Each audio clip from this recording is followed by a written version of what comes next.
Welcome, everyone. Yes, it is 41 is the mic once again back in your stream. I am Derrick from Chiefs Digest. Alongside me is all-inclusive resort enthusiast Nick Jacobs. How did Nick? you know, man? I just got, I just left last night after the Chiefs Packers game. Whenever we got done doing the post game show at about, I don't remember anymore. I think we got off air about 12:15:05, I think, or 12:13:05, one of the two. I have to be out by that time so we can pay for some bills with the breaks and everything. But yeah, and then I dumped down a whole bunch of video and help put together a schedule for the week. So because I was technically off from work today, Monday and Tuesday. So for those listening on different days, Monday, Tuesdays are typically my off days. They're my me time. And you know what? So right now I'm in a tropical state of mind, Matt, with the video that I've got here. That for people that can't see on Zoom, I am my background is the tropical beach right now. I don't think there's anyone more in need of a tropical beach right now than anyone who is a fan of the Chiefs, or I think anyone who is covering the Chiefs. Because that was a rough one last night, Nick. That was not ideal. So I'm gonna go positive here to start out. Let's go for it. Let's find some positive. We'll get to the rant later. Right now is positivity. When I look at the scope of the game as a football fan, that was a really fun back and forth game, really entertaining, really compelling football game. So I enjoyed that. I enjoyed the run game for both sides. I enjoyed the physicality of it. I wish some Chiefs hadn't gotten hurt. But that was a playoff style of football game. And personally, I think that's what the Chiefs are going to see down the road, scheme wise, come playoffs. So I think they got another sneak peek, not only with the Eagles, but with the Packers and even the Lions in week one, of what they're going to experience and go against. Because I think the Packers took part of what the Lions did from that game, from game one, in terms of play action, run game. And then I think they took the ball control concept that the Lions used, but then also used some of it from what the Raiders had. And I think they took those game plans. And then I think they took a little piece of the puzzle from the Denver Broncos and used some of that as well. So, I mean, collectively, they took three games that the Chiefs struggled in at various points and tried to put it all together for four quarters. I mean, and there's some officiating issues on both sides of the ball, not just for the Chiefs, for the Packers too, that tainted the end of that game to where people are going to have a bad taste in their mouth because of that. But in the overall perspective, if you were just a football fan, that's what you want from a primetime game in terms of entertainment value. Yeah, you're absolutely right. From that standpoint, I would expect that the ratings are going to be pretty strong for this one. Sure, hoping so. Two popular teams. I have no skin in that game. I mean, we know it's going to be highly rated in Kansas City and Green Bay, but yes, this is the one I would expect is probably going to do well nationwide. I mean, this was one you certainly tuned into. There was no reason to check out of it. Certainly, both teams had a chance to win it until the very end. So, yeah, it was entertaining from that standpoint, but. And you're right. I mean, my only concern coming out of it is really more for the future and what the Chiefs are going to see. I'm with you in that I think that the Packers put some things on film that teams are absolutely going to repeat against this Chiefs defense, because I think they showed that there are a few weaknesses that they have. Maybe they are weaknesses related to injuries right now. Certainly possible. Maybe that they things get changed a little bit when Nick Bolton gets back, when Drew Tranquill's healthy again. Maybe that helps, but that's not to put it solely on Jack Cochran, because there was a lot of plays. I mean, there was plenty of opportunities that the Chiefs had, to make plays at certain opportunities, and any one of them changes the game. I mean, to me, it's hard to place it in the hands of the officials. If you leave the game in the hands of the officials at the end, you get what you set yourself up for. I mean, can't blame that. I mean, the Chiefs had opportunities, they just didn't make the most of them. Yeah, from the offensive perspective here, I'll start there. I like the run game. I love the way Pacheco ran the entire night. Absolutely. I like the way the offensive line blocked, and that's what they're going to have to lean on down the stretch here. I know they may not want to, but that's where they've got to be. That's where they got to be firing on all cylinders from a run game perspective, because then it helps set up their play action pass. And they're going to have to lean in more to that to get what they want to do come postseason time and to be able to win football games. Like that's going to be a part of that. Now, the part that hurts them is when they have the pass interference, the offensive pass interference, or when they have the holding penalty, or when they take the sacks down there in the red zone like Mahomes did. Those things combined are what derail them, and especially with where the offense is. With 2 minutes left, you don't know if that offense is going to be able to get to the 50-yard line sometimes without, they're potentially sadly being, if there's some kind of call that may happen penalty-wise.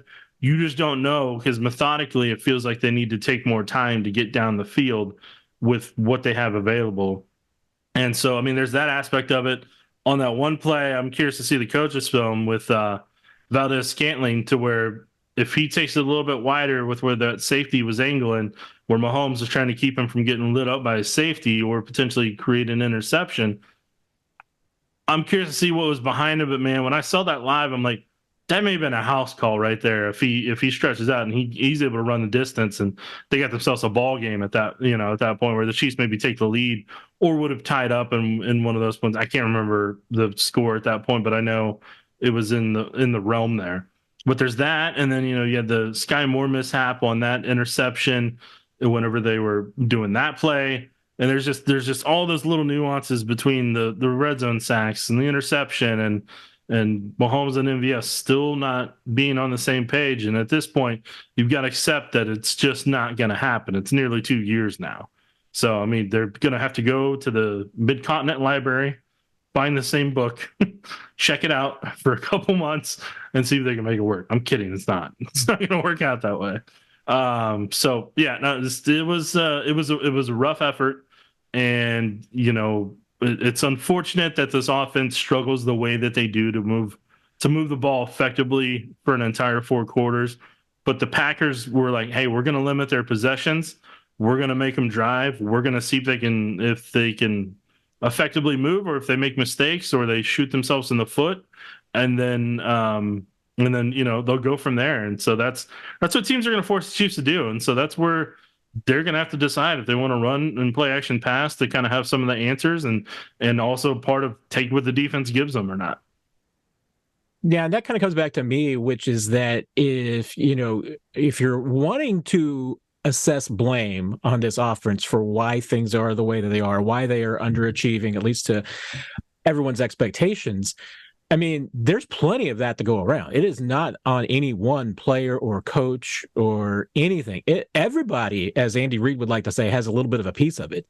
And last night to me was a great example. You saw Mahomes making mistakes. You saw penalties once again causing problems. You saw the receivers not always being on the same page.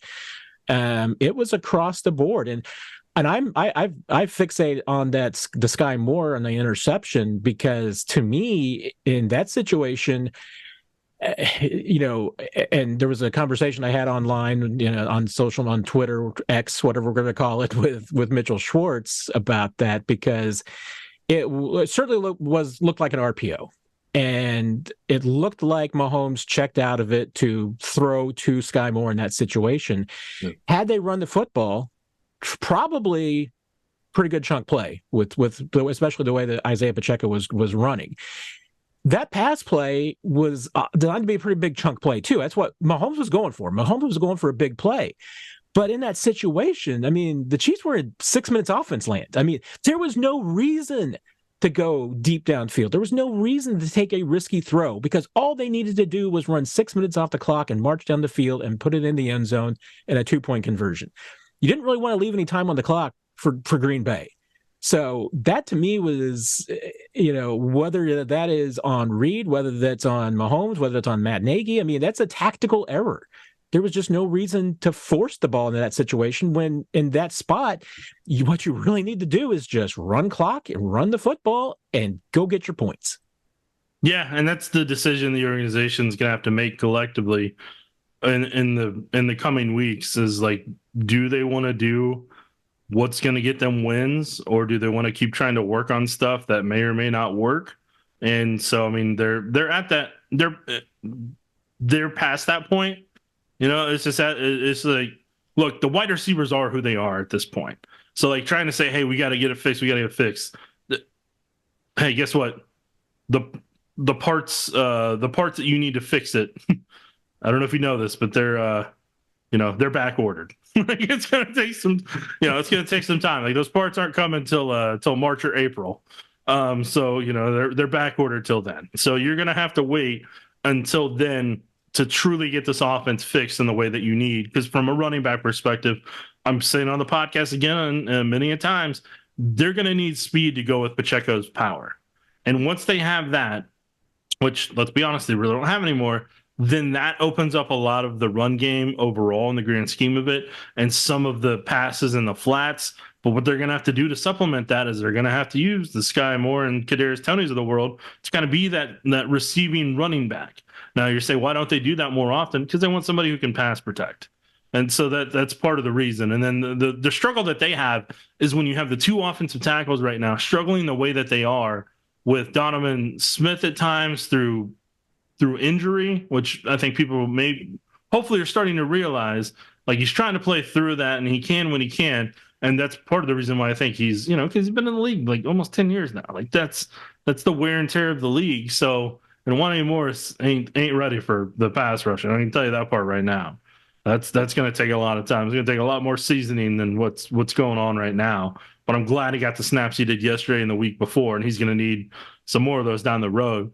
And then with Jawan Taylor having the penalties that he does sometimes. And I want to point this out before I wander further down the road here. What the Packers coaches, I could tell, were teaching them, and I'm curious if this is just for this officiating crew, if they do it down the road. I can tell because it happened like 6 or 7 different times, and that wasn't by accident. Whenever Mahomes started to take off the scramble, the guys were taught to put their arm up so that the officials will call a hold, even if it necessarily wasn't a hold. Creed got hit for it. The tackles got hit for it at one point, and I could tell that was by design. And it was every single time Mahomes took off the scramble, they did that, whether they were in the correct framework or not. It just depends. But when the officials, they knew this officiating crew, and they saw that they were gonna call that. Just like on a couple times, a couple pass interferences or holding penalties on the defenses on both sides. When a receiver threw their hand up too, they threw it sometimes more than they normally would. So unfortunately, Valdez-Scantling on that one PI apparently should have thrown his hand up. It would have been called. The piggyback ride was okay, but the hand up isn't. But I mean, I'm not saying they lost the game because of that. There's like 80 different plays along the way that if they go differently, they probably didn't have 80 plays in the game. I'm exaggerating at this point, but they had 40 other plays that if the little different things happen, it doesn't come down to those things. Those things just get magnified because of execution issues along the way. And then a receiver, look, they have what they have at receiver. Like that's, they don't have the speed they need at receiver to be able to get open as quickly as they can, whether the offensive line is protecting or not. And Mahomes has to take off scrambling. Mahomes has to take off scrambling to get people to abandon their zone assignments. That's half the reason he does it. Or he just has to do it to kind of move the chains on down a distance so that it stays successful. So, yeah, just with all of it combined, it comes down to the heart of the matter. You don't have speed at running back. You don't have speed at wide receiver. And because of that, you're trying to put as many route options as possible out there. And when that doesn't work, Mahomes has to take off the scramble. And if you do leave somebody in, it has to be to help chip on one of the tackle sides.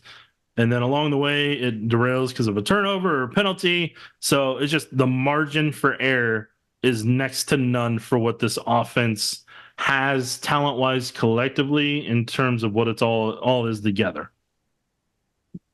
Yeah, I mean, and I kind of felt with the injuries last night, I mean, the Chiefs were kind of playing that way, having to play that way defensively last night too, that they were just on the edge the entire night because they were, I think, frequently close to making plays. They were not able to do the one thing that they've consistently done this season, which is be able to get teams into third and long situations, in which case they can take advantage of that pass rush, take advantage of the blitzes and really get things done. Green Bay had a lot of success on first and second down, so they were able to get into some, easy conversion situations. But the one play that I fixate the most on the defensive side was that 4th and 1. with Love throwing to Romeo Doubs. And, if you watch the play, it's zone coverage, which Chiefs don't play a ton of, but they mix it in. And Cochran picks him up, in the usual situation, that would be Drew Tranquil who would be picking him up. Cochran really doesn't obviously have the speed to keep up with Doubs. Tranquil would be tough, but at least he's, more experienced in that situation. Right. This was also just a handful of plays after Brian Cook goes out. So Mike Edwards was on the back end of that play. Justin Reed comes over too, but in that triangle that Jordan Love just heaved the ball into, which was not there was no tactical aspect to it. That was Jordan Love just punting the ball. And in an ideal situation, if you're the Chiefs, you knock it to the ground, you get the ball at the midfield, and you're in great situation. But instead, 4th and 1, that miracle gets hit, and you got 2 guys filling in for starters and injuries that are in coverage there. And it's just bad luck, for me, for the Chiefs. Because that play goes a different way. It was a 14-12 ball game at that point. The touchdown makes it 21-12.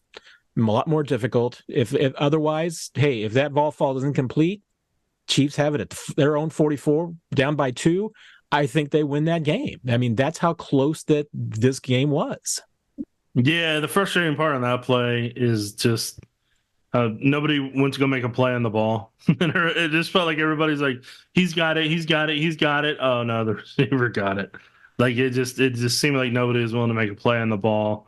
And coach's film may show something different, and I'll put that out Tuesday, obviously, whenever that arises. But there was that, and then the thing that frustrated me from an officiating perspective, and Mike Dana didn't get his right arm up, so that's on him. I'm kidding on this part. I'm being sarcastic, but it goes back to what I previously mentioned. He had an awful hands to the face. The left tackle had the hands to the face, and like it was disrupting him from getting the sack on him, and then like the left tackle let go at a certain angle, and so my guess is that's whenever they finally saw that, oh no, he didn't, and that's why it didn't get called, because they weren't paying attention until the point where he let go of it. But that's what kept Mike Dana from blowing him up whenever he's starting to fade back. And the other thing that's so crazy is like Jordan Love is an awful passer when he has to get off his spot. That was one of the few times where he got to the spot, he stayed there and chucked it up. If he drops back a couple steps, I think that thing's significantly underthrown. When the Chiefs got pressure a handful of times and he had to take off running, or he had to get off the spot on a couple of them, his accuracy goes way down. Like it's not even in the ballpark. And that's where his weakness is, and that's where teams are going to take advantage of that have the capability to, whether it's in the secondary or pass rush. But yeah, that was such a big moment. But then on the other side with the Chiefs, on their 3rd and 18, when Mahomes got scrambled around and was able to get his Kelsey, that was the moment that gave you a lot of hope again. You're like, oh, okay, there's the Chiefs of old right there. There's that glimpse right there. And then they moved the ball down the field, and they were able to get a score off of it. But yeah, there's just so much right now that is keeping them from being able to really put it over the top and win by 10 or 14 against some of the teams that they've been playing. But the Packers had a good game plan. They were willing to be physical. The Chiefs, for however long it was there, it felt like almost a quarter before they really started to kind of turn it on or to get into any sense of a rhythm. That's where I'm more concerned. 2 weeks in a row, the defense just looked flat, and the offense, for the most part, looked flat there for the initial quarter in 2 consecutive games now. Yeah, and in a couple of categories, I think yardage specifically, the Chiefs gave up 382 total yards. That is their worst of the season, which, in today's day and age in the NFL, the way the Chiefs defense has been played, only giving up 382 and having that be your worst day of the year is a good problem to have. Yeah. Now, the other concern is that I think the Raiders put up like maybe 360 some odd yards last week. So that was like their second worst performance. So yeah, this has been 2 weeks where the defense has not been what it has been. So, you do have to have some concerns about whether it's the injuries, whether it's about the league getting some things on film that they're taking advantage of. They're going to get a good test this week against Buffalo for me. But, I don't think that the glass is completely half full, Nick. Or half empty. I think it's half full. That's a good thing. I'm not that pessimistic, Nick, but I think that there are some Chiefs fans out there that might need some love and attention right now. Yeah, yeah, I can tell by my Twitter X mentions or Twix mentions that no, there's some people out there that they take losses hard, man. They take a lot of losses hard, but they seem to forget where this organization was 5-6 years ago. And you've set me up for my rant here, so we'll get this. All right, we'll get this settle started. in, everybody. I know the urgency that everybody has is you got a franchise quarterback. You can't waste every single year, or you can't waste a year with a franchise quarterback. You don't know when it in. You don't know any of that type of stuff. I get what you're saying, but there's sometimes where when you put the roster together, it just doesn't work. You guess wrong sometimes. You pick wrong sometimes. Guys don't pan out, and it's just not a good mix of chemistry or skill set for what a team needs. From now on, going forward, this team knows what they need for Mahomes to be successful because they've now been able to see what happens when you take certain things out of the equation. Where this sense of urgency, I think, keeps coming from some Chiefs fans is the fact that they want him to be able to beat Brady and Patrick Mahomes to be seen as the greatest quarterback that's ever played the game, and that he's homegrown and that he's a Chiefs, that he's a Chiefs player. Look, Mahomes is going to be one of the best quarterbacks that's ever played this game. Like he's done enough in the window to show that he's going to be up there in the conversation as long as he can stay healthy, for a significant amount of time going forward here. But Mahomes there's going to be a stretch there where he's going to be one of the best quarterbacks, not only in his era, but in NFL history. He's already put a lot of, as you would call, pelts on the wall. But the thing you say, look, did the Chiefs struggle and did they, is their plan at wide receiver working out the past year? No, it's not. But I mean, like, you can't fix everything in season. Like, not everything is fixable. And I know that sounds awful to say, and I know that's frustrating, but like what this organization, the key for this organization is going to be when you stub your toe, what do you learn from that so you don't stub your toe again? So the key will be in March, in April, and maybe even May. What do they do answer-wise for what's happened at receiver and for some of the depth they may need in running back? What they mean to do to a tackle? Is there another spot down the road we're going to find out over the next month and a half that they need to adjust on as well? I don't know. We'll see. But the answer will be, what do they do when March and April come? And guess what? It's December. It's early December right now. We haven't had Christmas yet. I haven't had New Year's. So, until those things happen, like, you're just going to have to see it's just going to keep, each week is going to keep reinforcing what this roster needs to be able to go forward and to get to the level or to even evolve and be something even better offensively than we've seen during a Mahomes era. Sorry, I didn't yell as much in this one. No, still a great rant, Nick. I mean, and absolutely on point to me. And I definitely get the frustration and understand it that, the question is, hey, why do you have your franchise quarterback in a situation like this where you have a receiver room that isn't performing the way you want? And you hit on it to me, which is that sometimes things just don't add up. I mean, you look at this and the Chiefs obviously thought that they built a receiver room that was going to have a good year. I mean, they felt like that. I think that Brett Veach would even tell you, even though we've not heard from Brett Veach since the start of the season. So, that's another thing that I think that fans would love to hear from, is to hear from Brett about what his perspective is on how things have worked out this year. Usually we hear from him after they clinch the division. So if the Chiefs do win the AFC, which they're going to, I mean, let's be realistic. They've got a comfortable lead in the division. I don't think that things are going to so fall apart that they don't. So we'll hear from Brett at some point in the next few weeks, and we'll get his perspective on what maybe went wrong at the receiver position, and we'll see what his answer is. But you're absolutely right. I mean, this is a guy who has built for you a couple of Super Bowl teams. At some point, you do have to have a little bit of leap of faith that he's going to fix it. But you're absolutely right. I mean, the die is cast. You weren't fixing or changing this receiver room really at all once you get the training camp. I mean, even if you wanted to make a trade, bringing in a receiver into an Andy Reid offense midseason, it's just not going to happen. So, I mean, that's part of it, but what he learns from it. And that's what I resonated from your rant. It really hit with me, which is because we have seen what happens when he learns from things. We saw what happened in the Super Bowl, and he vowed, you know what, against the Buccaneers, that his quarterback was never going to have to scramble for 500 yards again, that he wasn't going to put himself into a position there. And the Chiefs have done that. I mean, they've built a deep, good offensive line that hasn't had those kind of problems again. But yeah, I mean, and I do remember Brett Veach after the Sammy Watkins signing, so one of the things that he said was that, hey, he's always going to make sure that Patrick has weapons. Did he do that this year? I think Brett would probably tell you that he let him down. He let the team down, maybe because things didn't work out that they wanted. But if you think you're going to stand pat, I mean, no. I mean, there's going to be changes. I mean, they are going to do things this offseason to try to remedy the problem.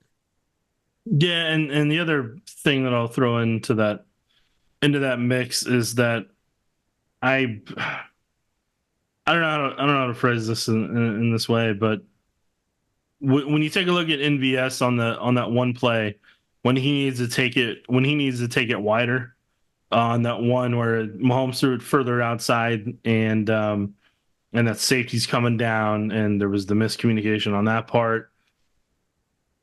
You should already have that. That's one of those things where that's what you did in Texas. That's the whole purpose of what you were doing in Texas. And when you were doing those workouts and going over those things and potentially going over film together and all that combined, those were what you built up. So when that moment hits, you connect and that turns into a touchdown. And the fact that didn't happen, like, I mean, that's frustrating, and that's a bummer overall.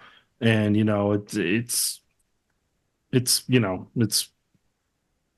yeah, I don't know how to say it any more than that, but like it just, look, they are who they are at this point, and like, I mean, they've done everything that they can.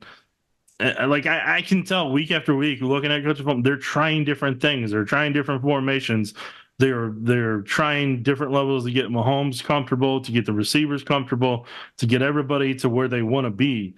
But like, sometimes it works, sometimes it doesn't.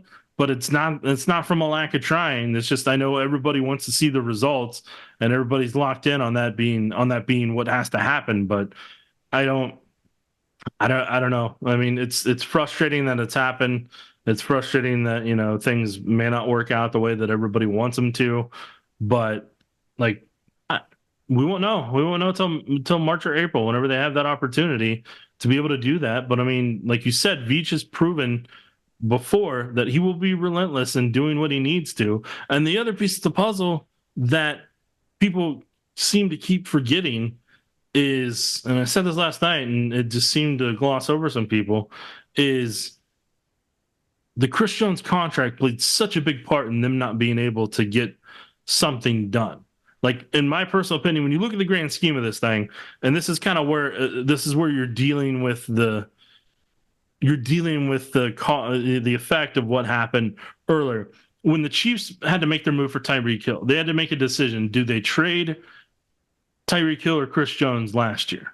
That was the decision that I mean, at the end of the day, they had to make, because they felt they were probably going to be able to pay one of them. And then Tyreek was the one who got the better return that helped them win the Super Bowl. So you gave Tyreek Hill up to win a Super Bowl. Now, with Chris, they maintain Chris. And then, in terms of contract and everything that's going on there, you would hope that something would have been available to get done. And clearly the number didn't match along the way. But then you go in this offseason, you're probably thinking, hey, we can get something done with them at this number. This number will make sense. We can get this done, get some cap relief, and kind of, do this plan or that plan or accordingly. But when you don't have that, when that plan isn't able to work out and you don't have the money to spend, then, you had to, they had to piecemeal some stuff together just to get Drew Tranquil, Donovan Smith, and Mike Edwards, after they paid for a right tackle, and Jawan Taylor, which may play left or right tackle at the time when they're thinking about it.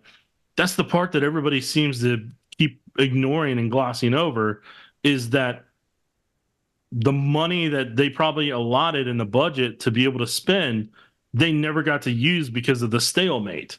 So DeAndre Hopkins couldn't come here. Maybe there's another guy that they were interested in that couldn't come here, whether it be through trade or whatever it may be. And so it's just that's the part that I think people keep forgetting when you look at the full scope of it versus just in this moment. And the bummer part of it's probably going to be, I mean, with how much you're going to have to put in receiver financially with Chris Jones, you may not be able to pay that, to be able to pay that contract in general with how much is going to need to be fixed on that offense. So that's the tough decision they're going to have to make. And from a trade value perspective, if they did franchise tag him, you may not get the return that you were hoping or thinking of that potentially could have been gotten 2 years ago. But if you traded Chris beforehand, like, I don't think you win the Super Bowl last year because of how dominant it was and the money that he helped earn himself. So you were in a tough spot. And the other part of it that I know people are going to bring up is the draft aspect of it and how the Chiefs haven't really hit on the wide receivers that they've gotten in the first 3 rounds. I mean, so that's the part that they're going to have to collectively figure out as a scouting department.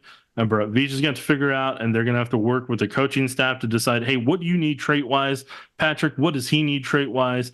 What does Patrick need? What does he like? What does he need in a receiver? And how do they all collectively get together, get that feedback, and make that work to get the receivers that they can develop on cheap contracts, but then also anybody who hits the free agent market and then having enough money to be able to sign those caliber of wide receivers. And, and Rashee Rice, remember, is 2 yards short of Tyreek Hill's rookie numbers for receiving yards in 2016. Yeah. And that's the most by a rookie receiver under Andy Reid in Kansas City. If you can't get excited about the prospects of the future with Rashee Rice, right? I mean, you got to be pretty pumped. I mean, that is a key building block right there. And just one more thing I wanted to touch on before we wrap up, but because the other thing I hear, the other thing I hear from a lot of Chiefs fans in the last 24 hours, 13, 14 hours is, where's the accountability?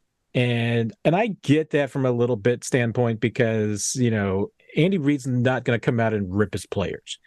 That's not the coach that he is. This team isn't going to point fingers. They're going to do a lot of the self-accounting. I mean, you've seen a lot of that from Mahomes. You're going to see that from Andy Reid. I mean, that's the style of the organizations. It's the style of a lot of football coaches is you don't point fingers in public. It's behind closed doors. But, I mean, rest assured, there's accountability going on behind the scenes. And you can even get glimpses of it because, normally Andy Reid, when asked about things, is going to say, put a lot of it on himself. He's always going to say, hey, I can call better plays, put guys in better positions. I need to give them, put them in better places. I need better play calls in the red zone. And he's done some of that. But, when he said last night, mentioned and acknowledged that, Sky and Patrick were not on the same page on that throw, that is a pretty broad a statement of accountability from Andy Reid because he doesn't normally make statements like that. So the fact that he did, and if you don't see that as Andy Reid, holding his guys accountable, because remember, anything he says to us, he's saying a lot differently and a lot harsher behind the scenes. I mean, there's absolutely no doubt. I mean, there will be accountability this week. It was just as far as just raising the expectations because this team has sky high expectations. They're just as high as the fans are, and they know they're not meeting it. Yeah, it's just people want to see that in the public town square, and when they don't get to see it there, then they get frustrated by it. I understand, but the reaction each week afterwards tells me if it connected or not. But when I look at the scope of what Andy Reid has built here, and people can, and certain Twitter accounts can say I'm still living in the past if they want to. But when you look at this, like the Chiefs are a premium franchise. That is what Andy Reid has turned them into, to where you're upset if they have 4 losses in a season. There was a time you were just hoping they made the playoffs. There was just a time you were hoping, man, I hope they make it to one AFC championship game.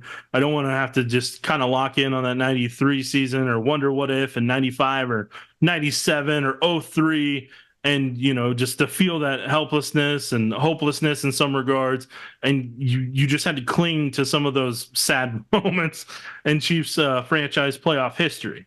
Like Andy Reid, think about this, still has not had a losing season with this franchise. Has not had a losing season. You know how hard that is in over a decade of football to not have a losing season? That means you're a coach that understands how to build one heck of a culture that no matter what player comes in here, they know the certain standard that they want you to hit and that they want you to be. Whether you can physically do some of those things or not is going to be up to you. And if you can, you stay. If you don't, you go bye-bye in the car. So there's that aspect of it. And like I said before, been to 5 consecutive conference championships. I would have been happy if Andy Reid went to 1 in his lifetime, let alone 5 in a row. And then on top of it, you went to 3 Super Bowl appearances in the past 5 years. You won 2 Lombardi trophies. You had 2 parades down there at Union Station. And you may say that I'm not expecting enough of him and everything. Okay. I mean, you know, there's franchises around this league. The Packers wish they were in the Chiefs' shoes. There's a reason. Here's the thing. Here's the one thing more than anything else, and this ended up turning more of a rant than anything else, and I apologize, is there's a reason teams get up for Kansas City. It's because they see their culture, what they built, as the standard, as what you need to be successful. The Broncos were able to ride the wave for 4 or 5 weeks after they beat the Chiefs, and then the Texans brought them back down to earth a little bit. But the Packers are going to ride that Lions win and then the Chiefs win to say, hey, all right, wait, we did that to Mahomes. We were able to do this and that. And you'll be amazed at what the Packers will potentially do here if they don't give, for any team that doesn't get full of themselves after beating the Chiefs, which, has become a rare occurrence. And that's a tribute to what the Chiefs do on a week by week basis and how they approach things and how they're able to put it together, even when times when they may not, be may have a quarter where it's not up to par, or play calling where it may not be up to par or everything. But I don't think people appreciate enough, and they've just gotten so accustomed and used to having a coach like Andy Reid that built the culture that he did, to where each loss turns into what it has for the fan base, for parts of the fan base. You're fortunate and you're lucky, and there's going to be a time down the road where you're going to be like, boy, I really miss those Andy Reid Mahomes days. I really miss that Sunday Night Football. And there are franchises around the league. You think the Patriots fan base ain't feeling that right now? I think there's the Packers fan base is frustrated that the amount of Super Bowl wins that they have when they had Favre and Rodgers for as long as they did. Like, I'm just saying, man, like, you at some point, like, I'll say this point, like, I got faith in Andy Reid's culture. It's a winning culture. It succeeds, and he's always going to give them a fighting chance. And then he's got a franchise quarterback that also gives them a fighting chance every time. Now, what they do at receiver and running back and some other positions during the offseason, that will determine the level of margin if they have a bad day, if they have turnovers, if they can't turn it on or off at certain points. But this season, in my opinion right now, is a reality check of what you need to stretch out the margins so it doesn't come down to a holding call or a pass interference where a guy was getting a piggyback ride on, MVS or a hands to the face for Mike Dana. Those little officiating things that can be frustrating. And then the Packers had some on there, like the Mahomes unnecessary roughness. Like, I'm like, the Rice call, and they called it PI, and like, so, and it went both ways on that. But I'm just saying, man, like, at the end of the day, whenever you're looking at it from a much higher vantage point, things can be frustrating, but you can't live and die by every single week of what the football team does. The fact they're inconsistent and in a week by week thing, that's going to happen with some of the youth you got. Like, that's just the world we live in, Matt. That is, and I've been saying for a little while that, I mean, this team does remind me a little bit of the 2021 team in that, at least as far as some of the offensive struggles and trying to figure some things out with the things that they're seeing defensively. And you know what? I mean, that's the worst thing that happens, is that you every once in a while get a reality check that means that you lose the AFC Championship game. There are franchises right now that would die for that to be their reality check, because usually their reality check is what the Chiefs used to have, a 2-14 season. That's the reality check. If your reality check is, losing in overtime to the Bengals by 3 in the AFC title game, that's savor that. Because I would have loved that when I was a kid. I would have loved that in my younger days because I didn't see that. Because even when the Chiefs offense struggles, like they did at times yesterday, I still was thinking during the game, I was like, man, this still ain't even in the ballpark of some of the Marty offenses you had to watch in the 90s. Not even in the realm. They still scored more than some of the Marty teams where you felt truly hopeless that you're like, well, there's 8 minutes on the clock in the fourth quarter and they got to drive the length of the field. Don't know if it's going to happen. So I get it. And I know there's a certain standard and certain level everybody has grown accustomed to, but look, there's ebbs and flows. And right now it's not going the certain flow that people want it to. I totally get it. We started this pod talking about just what a great game we just saw and a competitive game. Yeah. And a big reason why is because it was a big deal for the Packers. Yeah. I mean, they needed that game last night. Mm-hmm. And it was essentially a playoff game for the Packers. Chiefs are going to see that again this week. I mean, this is going to be a playoff game for the Bills because they're coming back off the bye week, but this is their chance. I mean, they need this win to get back on the right side of 500. They need this win to prove that they are still the Buffalo Bills of the last few seasons. And obviously, they've had a lot going on their bye week on and off the field. Let's see what happens. But I expect the Chiefs are going to get absolutely nothing but Buffalo's best effort. Yeah, the Buffalo, since they made the OC change, there's some stuff they're doing better offensively that they're gonna bring against the Chiefs. So with the passing game, with Josh Allen running the football, well, occasionally with him maybe properly using Cook better and some of their motions that they're gonna do. The Bills defense with McDermott's still gonna have some struggles against even the Chiefs offense, and the Chiefs can take full advantage of it. That'll be the interesting matchup. The key factor for me though is, with the Chiefs playing such a physical game against the Packers on Sunday night, how close can each one of those players get to 100%? And you're not going to be 100%, but how close can each player get to that after such a physical game? That with the Bills, on the other hand, having a full week of rest and be able to fixate on the Chiefs for 2 weeks if they want to about how to beat them. Because here's the reality. Sean McDermott still isn't over 13 seconds. Like that's kind of their peak of where they were. And just like the Eagles wanted that game against the Chiefs on Monday Night Football, Sean McDermott wants to be able to sell not only to the players, but to management above him and the owners that he can slay that Chiefs dragon. And this is the week where he needs that. And if he gets that, he'll be able to ride that wave for a couple weeks, just like other teams did for buy-in. So this is where the Chiefs, whatever they got to do with the Arrowhead crowd, whatever they got to do this week to be able to get to that level and turn that switch on. If they need jumper cables, I've got some. We can use whatever. But yeah, this is a week where the Chiefs got to turn it on, and they've really got to bring it. Yeah, and I'll be surprised if they don't. I mean, this is going to be a gut check week at Arrowhead. I know that in that locker room. I mean, there's going to be some feelings and thoughts this week, Nick. I'm more of a you said feelings and thoughts, right? I did. I'm more of a thoughts and feelings guy myself. I'm just kidding. I know. That's why I love you, man. I'm just messing with you. Any parting thoughts before we go?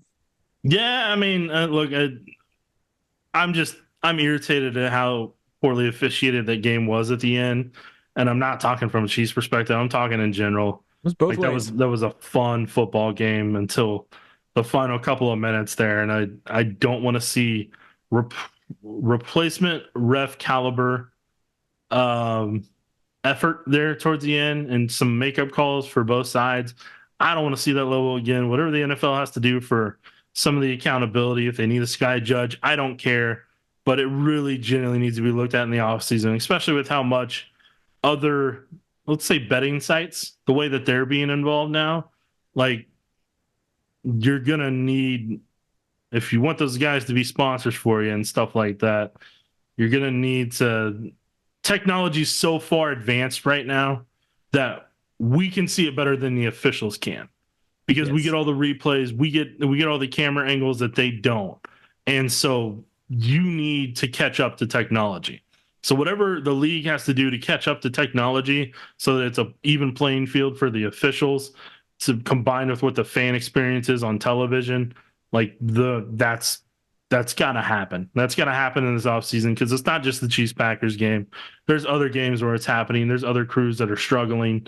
And if they got to have a Sky Marshall to kind of help out in some regards, then that may be what they got to do. But there's a lot of money involved in it, and there's a lot of stuff that you need. You need to make the game as close to fair and balanced as possible, so that those margins for a lot of teams, not just the Chiefs, but a lot of teams across the board, don't let it turn their season and lead to some unemployments for some teams that, kind of wrecks some of their seasons. There is an RFID chip in the ball that allows the NFL to know exactly where the football is at every point on the field, and yet we still use chains to determine whether or not it's a first down.